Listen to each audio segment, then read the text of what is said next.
Thank you, Abraham.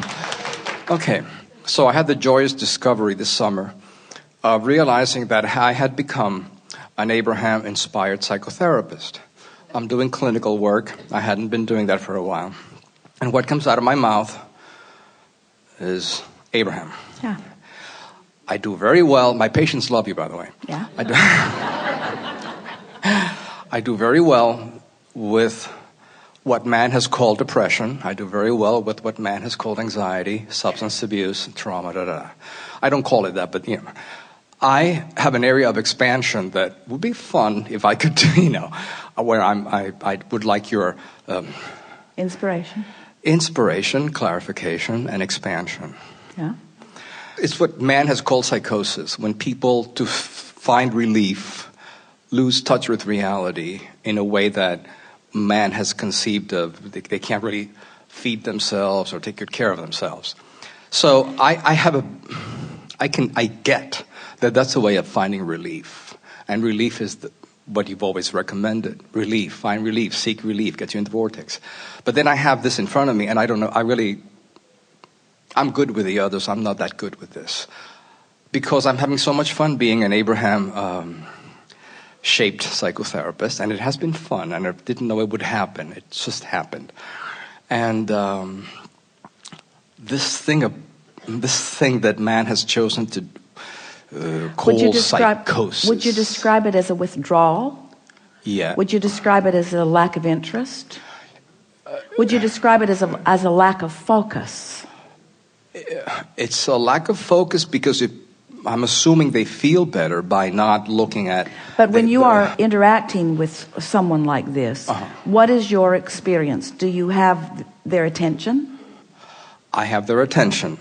And how do you get it? Not so sure, but that's not difficult. I just don't know that I want to pull them away from the psychosis. Well, that's the question that we're presenting to you, and we'll chew on it together until something clicks into place for you. They have found relief in this thing we call disconnecting from reality. They found relief. I see that's valid. And what are they focused upon? If they have disconnected from reality, it sounds a little bit like our opening remarks to all of you. Yeah, right. We would like you all to disconnect from reality if it's not pleasing to you, and begin creating a new, what have these teachers come to teach you? Right, exactly. So they're not functioning very well in this world. As in the way our society, they couldn't hold a job, they may not have, they that type of, they may be under a bridge, that type of stuff, which is not necessarily a bad thing, but I'm not so sure how to move with that. The thing that's most important is that, first of all, you can't evaluate for anyone else what their desire should be. So if they don't have a job, anyone here have a job you don't want? In other words, there are a lot of people that are happier under the bridge than at work. I do get that. I understand We're that. playing with you a little bit, but we want to flesh this out in a way that we can get somewhere with it. So describe, if you can, and we know it's never a good idea to put everyone with a label in one basket, but can you describe a typical person who is living with this psychosis? What's his world like? They respond to stimuli that isn't there apparently. They talk to people that apparently are not there. Uh-oh.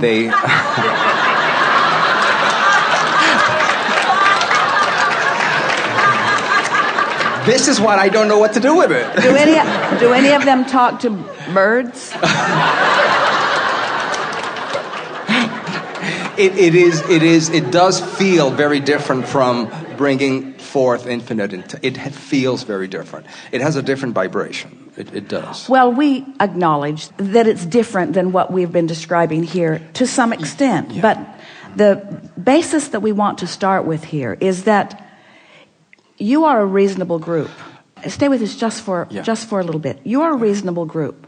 So when we talk to you about knowing what you don't want and knowing what you do want, and we encourage you to try to give more attention to what you do want, it seems possible, maybe even logical, not easy, but it does seem like something that you could do in time.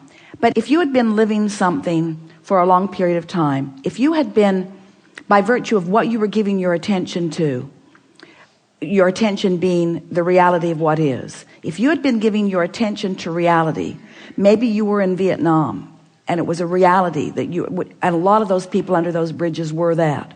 Or maybe you lived some trauma. Maybe it was a general trauma that took place over a long period of time. Or maybe it was a sudden trauma that, but as you've been focused upon something, and it was something so big and so unwanted, and you feel powerless to do anything about it, and you don't understand, you haven't had the benefit of having someone sort of coach you into alignment and make it all right for you to be where you are and guide you vibrationally little by little back into vibrational alignment. If you feel like your only two choices are to face reality and feel the most excruciating pain that you've ever felt in your life, or to withdraw from reality, you will find a way of withdrawing from reality. And we think that's a good step, given those only two considerations that you're giving yourself. That I get thoroughly. What do I do when I see this person who chose to create a different reality or not face that horrendous reality?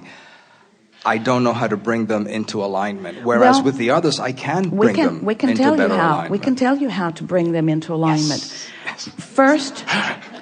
First, and most important, don't condemn where they are. And we know that that's a strong word, but when you say to anyone, I need to bring you from where you are to another place, there is an implied criticism of where they are. It's just there. So you have to make peace with where they are, which is what we just did. You made the best choice in the world. And if I was standing in your physical shoes, I would be patting myself on the back for the choice that I made. And then we would go on to explain, because as you say, they're lucid and able to hear. We would explain that if you sort of don't want something, then you sort of want something. And if you don't have what you sort of want, you sort of feel bad. It's just sort of the way it is. But if you really don't want something, if you've experienced something horrific,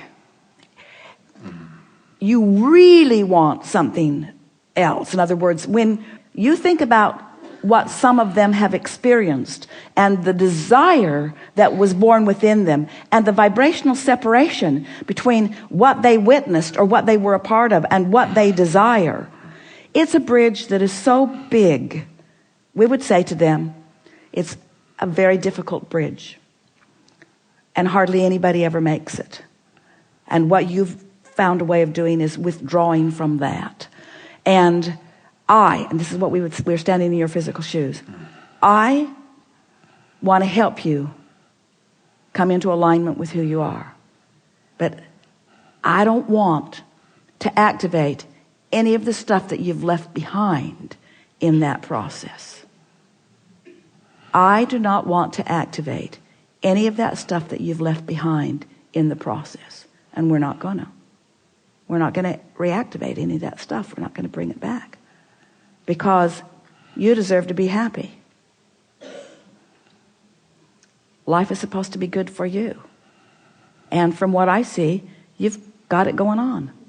You've figured it out. In other words, we would soothe them, we would compliment them, we would understand them, we would acknowledge where they are, we would applaud them, we would understand them as best you can. You can't. We'd say that. You can't. I didn't live what you lived. And so here I am proposing to lead you into a better place, and I don't even know where you are because I've never been there. But I know that it's a place that you don't want to be. And I believe with everything that I am that there is a better feeling place for you that's somewhere between where you are and where you think the world wants you to be. There's an inner rebellion going on. Have you ever had anybody try to get you to quit smoking? Aren't they annoying? Have you ever had anybody imply that you're too fat or that you should eat better? In other words, none of you take that attention to where you are, that critical attention to where you are. It never, ever, ever, ever inspires you in any productive way for very long, you see. And this is someone that you're describing who has really withdrawn because there have been so many attempts, you see, because you just can't get there from there. There are so many flawed premises. The first flawed premise is you should be in a different place than you are. That's a flawed premise because that's nobody's business. And if we were standing in your physical shoes, we'd tell them that. The first flawed premise is that you're not where you ought to be. I think that's a flawed premise because I think you're the only one that gets to choose. And the only thing that I want to ascertain is, are you where you want to be? And if the answer is yes, then I'm going to leave you alone and I'm going to support you where you are. But if there's something about where you are that you don't want to be, then let me know and I'll see if I can help you. But I'm not going to be a very good leader for you because I've never been where you are.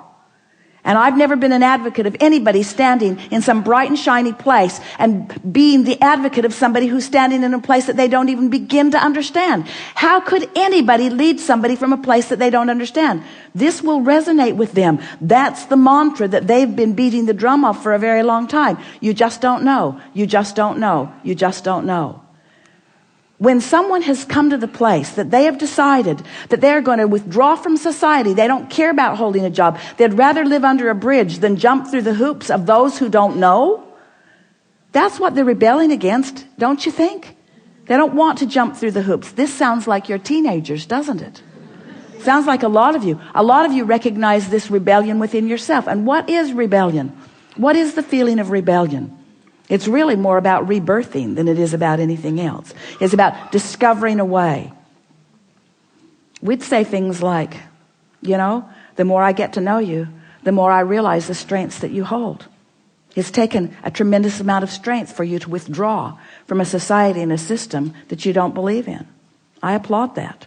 The rest of us are much weaker. Everybody I know are nearly so, except that guy. Goes to work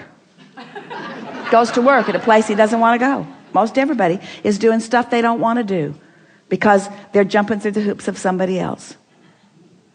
You're pretty amazing. You're holding tight to where you are. I think that you have some things to teach me, you might say to them. It takes a powerful focus to do what you're doing. To withdraw from all of this reality. You could say, you know, I teach people every day to fantasize a reality and focus on it because I know that if they're able to do that, that their reality will conform to their focus. But hardly anybody has the ability to withdraw their attention from what is. But you did. You have the ability to withdraw your attention from what is, which means you have a powerful point of focus. Part of the reason I like talking to you is because I want to get some of what you're doing and teach it to other people that I know. But there's got to be something in between. Most of my clients who are just giving their attention all over the place to all kinds of things and letting reality control their experience, and someone like you who is giving almost no attention to reality. But you see, that's not really true, is it? We've come round to something really important for you to recognize. These people are not so different from everybody else, you know. He just has a different reality that he's focused upon. In other words, everybody's perspective is different from everybody's perspective. There are not two of you who hold the same perspective.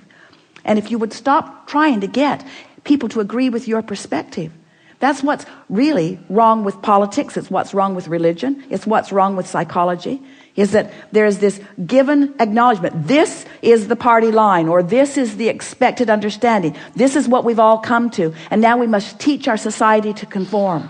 And in teaching society to conform, what's happening is you're losing your way because you're conforming to that and that and that and that instead of to that and that and that and that. You came to explore the contrast to give birth to who you are, and who you are stands in a really vivid place. So our question to you is, how do you know that these people are not in alignment with who they really are? Because they're not expressing joy? When I see them, I don't know what to do. I'm not so sure where they're at. I really would never admit that at work, but I really don't know where they're at. Well, if we were standing in your physical shoes, we would admit it to them. I don't know where you're at because I haven't been where you've been. Yeah. And I suspect that you've got a desire that's more powerful than anything that any of us have had, because I can feel the power of something that you've lived that has made you want something. We would explain it to them in vibrational terms. You've got a desire that you're so vibrationally apart from, that you've found a way of coping with that. And then we would just applaud their coping mechanism. We would. When Esther was a teenager, her brother-in-law, who was showing off for all of them, jumped over the fence and didn't realize that there was an irrigation ditch on the other side and broke his ankle. It was a bad break, and it really hurt for a minute until his body went into shock. Coping mechanism. In other words, his own body protected him from a discomfort that would have been so much he could not have endured it, you see. And so there are a lot of coping mechanisms that physical humans are discovering. And if we were standing in your physical shoes, the first thing we would do is applaud the coping mechanism and then take it from there. This is amazing. I'm going to chew on this for a long time. And I appreciate that you have opened my mind to working with this situation. And I love... We want to give you we're going to take 2 minutes. We're going to give you a very short list of premises relative to this. Speaking from you to them. I don't know where you are because I haven't lived what you've lived. And it is obnoxious of any of us counselors to presume that we know where anybody else is. Start there. My work with you isn't to lead you to where I think you should be. That is ridiculous. For me to presume that I know what's better for anyone. So I'm not doing that. I have one purpose as I interact with you. I want you to help me figure out where you want to be, and I'll give everything I've got to helping you get there.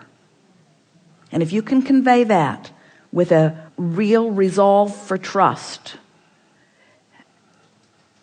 not only will many of them get feeling better right away, but you're going to learn, because of these extreme focusers, processes to help you with literally everyone you interact with, so that next time we have a conversation, it won't be so long from now, your opening words to us will be the reverse of what you said today. Today you said, I'm really good with depression, and I'm really good with anxiety, and I'm really good with, but what I haven't begun to understand is psychosis.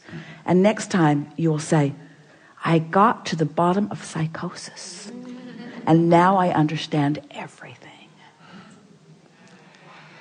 I love you so much.